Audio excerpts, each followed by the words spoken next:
Bonjour à tous. Aujourd'hui, nous commençons un nouveau chapitre d'histoire, la guerre froide, de 1947 à 1991. Alors, on a vu avec la Deuxième Guerre mondiale que les Alliés ont remporté la guerre, donc, contre l'Axe. Et parmi les Alliés, il y avait deux grandes puissances qui ont réussi à s'entendre pendant la durée de la guerre, les États-Unis et l'URSS, mais que, assez rapidement, eh bien, cette alliance va s'émousser pour se traduire par un nouveau conflit.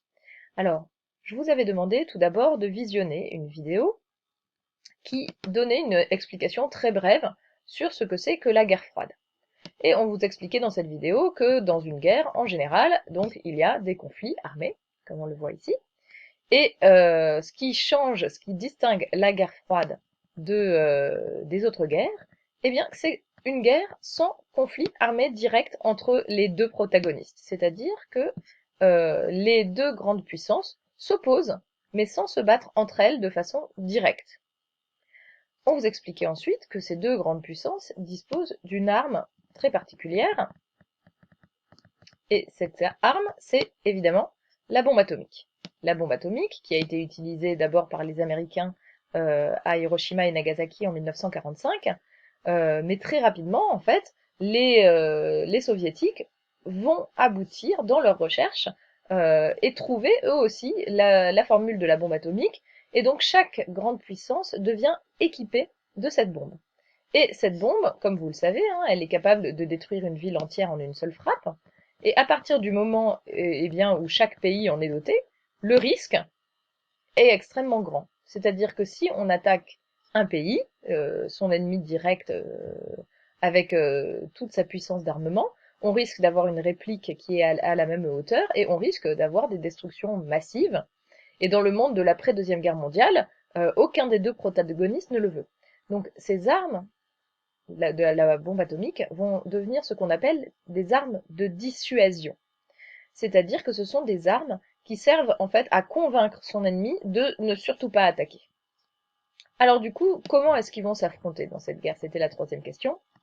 Eh bien, ils vont trouver des moyens. Donc tout d'abord, ils vont demander à ils vont se soutenir des différents groupes dans le monde qui vont s'affronter euh, entre guillemets à leur place. On va donner quelques exemples en regardant la carte dans votre livre, page 100, qu'on regardera encore tout à l'heure. Donc, vous voyez, sur cette carte sont indiqués par une petite étoile différents conflits dans le monde, et ces conflits sont tous liés à la guerre froide. On va donner un exemple, Cuba. À Cuba, l'URSS va placer des missiles directement pointés vers les États-Unis. Berlin, on en reparlera en détail plus tard. L'Indochine, puis qui devient ensuite le Vietnam. En Indochine et au Vietnam, il va y avoir une division du pays en deux parties, avec un camp soutenu par les États-Unis, un camp soutenu par l'URSS, et il va y avoir une guerre sanglante qui va durer des années. En Corée, là encore, une guerre terrible dans laquelle il va y avoir une intervention des États-Unis euh, soutenue par l'ONU. Donc là, en Corée, ça va aboutir à une division qui dure encore aujourd'hui. La Corée est encore divisée entre Corée du Nord et Corée du Sud. Donc, c'est pas une guerre générale, ce sont des conflits localisés. Ça, c'est la première forme d'affrontement.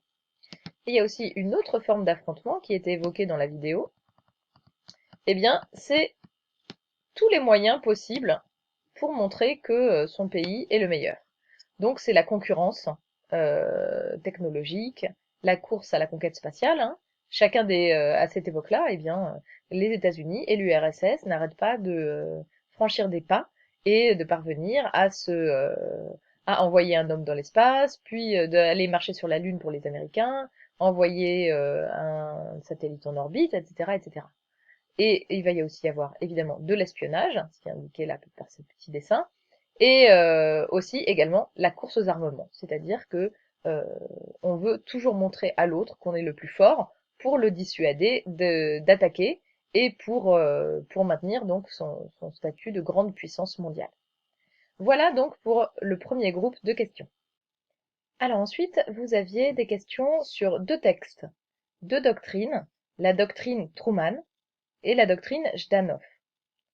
Alors, tout d'abord, les questions sur la doctrine Truman, le document 1. On vous demandait d'abord qui était Harry Truman et quel bloc représente-t-il? Alors, si vous avez fait une recherche rapide, je vous demandais pas d'écrire beaucoup, juste simplement dire que c'était le président américain entre 1945 et 1953. Donc, c'est le premier président de la guerre froide. Et évidemment, du coup, il représente le bloc occidental, le bloc ouest, le bloc des États-Unis. Ensuite, il y avait cette phrase soulignée en bleu que je vais lire. Je vais lire depuis le début. Toutes les nations se trouvent placées devant le choix entre deux modes de vie. L'un de ces modes de vie est fondé sur la volonté de la majorité. Ses principaux caractères sont les institutions libres, des gouvernements représentatifs, des élections libres, des garanties données à la liberté individuelle, à la liberté de parole et du culte, et à l'absence de toute oppression politique.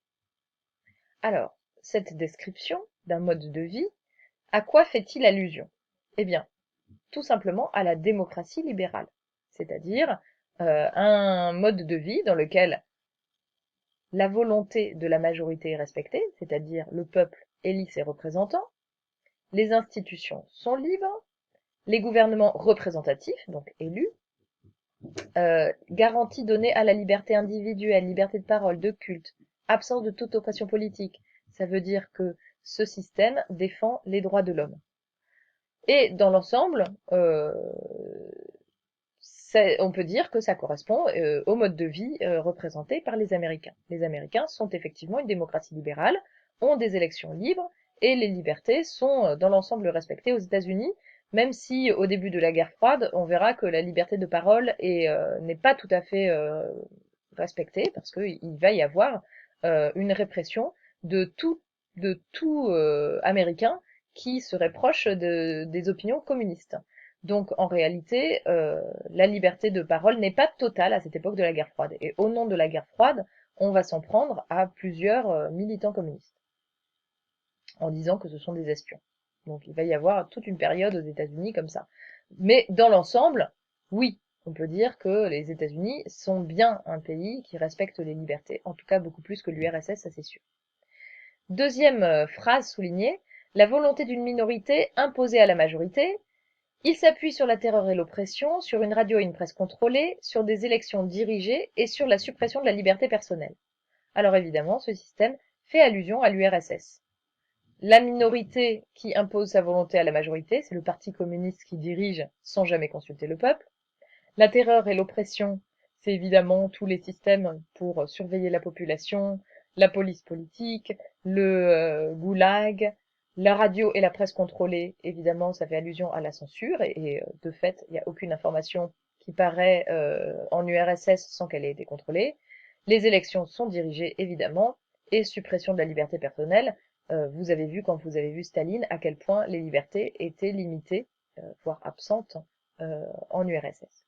Donc évidemment, cette phrase fait référence à la dictature totalitaire qui règne en URSS, dans le bloc oriental. Deuxième texte, la doctrine Jdanov. Donc vous demandez d'abord de rechercher qui était Jdanov.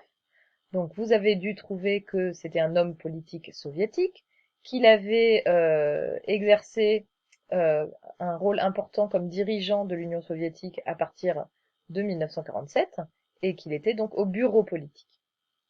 Et lui, eh bien exactement comme Truman, il dit qu'il y a deux camps dans le monde, et il les oppose.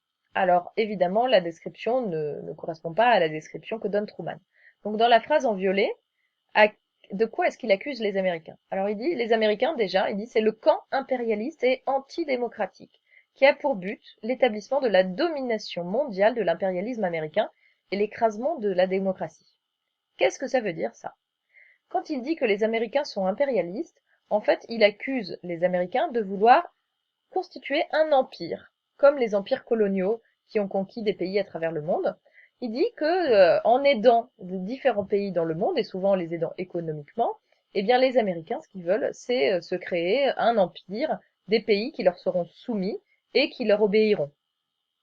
Alors, cette accusation n'est pas totalement infondée, même si elle est sans doute excessive. Ensuite, il les accuse d'être antidémocratiques. Là, par contre, on peut dire que c'est quand même un peu ironique quand on voit que l'URSS est extrêmement elle-même antidémocratique et totalitaire, d'accuser les États-Unis d'être antidémocratiques. Donc, il présente les États-Unis comme contre la démocratie et voulant se constituer un empire colonial. Ensuite, comment est-ce qu'il présente l'URSS? Le camp anti-impérialiste, donc l'URSS, est démocratique, dont le but essentiel consiste à saper l'impérialisme, renforcer la démocratie et à liquider les restes du fascisme. Donc, il dit que l'URSS, elle, ne cherche pas à dominer le monde, est démocratique, donc le peuple a le pouvoir en URSS, on sait bien sûr que c'est totalement faux, que son but, c'est juste d'empêcher les États-Unis de dominer le monde et que c'est pour ça qu'ils soutiennent d'autres pays, c'est pour permettre à d'autres pays de résister aux États-Unis et qu'ils veulent renforcer la démocratie et même liquider les restes du fascisme.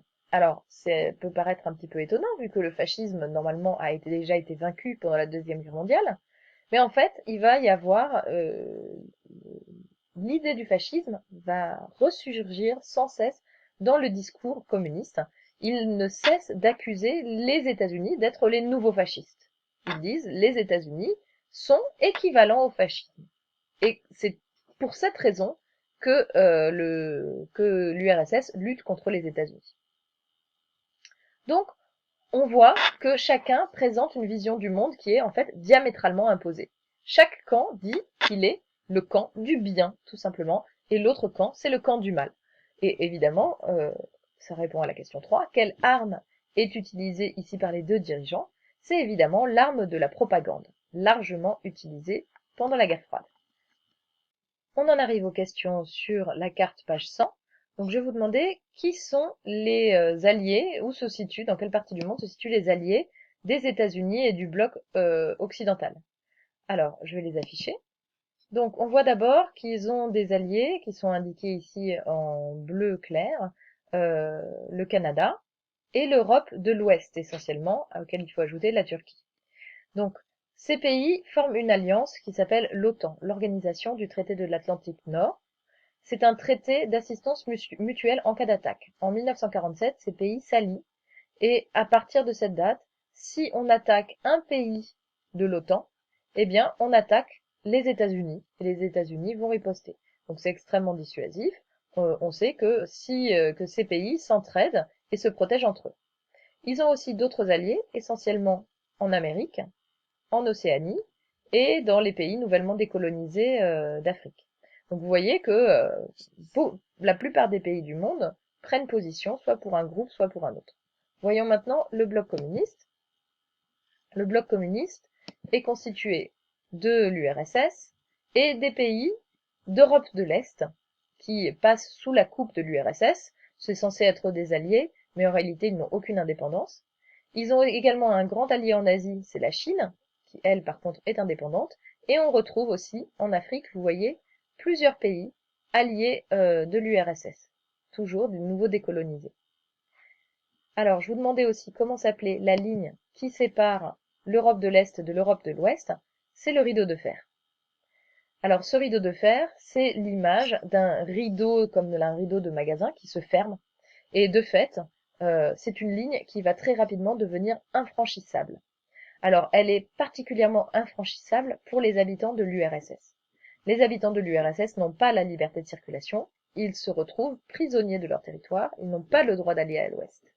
Par contre, les habitants d'Europe de l'Ouest peuvent, dans certaines circonstances, avoir des autorisations pour aller à l'Est, mais c'est très rare. Il faut un visa et les quelques voyageurs sont extrêmement encadrés parce que l'URSS se méfie énormément de tous ceux qui voudraient venir chez eux et donc ils limitent complètement les voyages à destination donc de l'Europe de l'Est. Du coup, les Européens se retrouvent littéralement divisés, coupés en deux, et une partie du territoire devient inaccessible pour l'autre partie. Merci de m'avoir suivi, bon corrigé et à bientôt.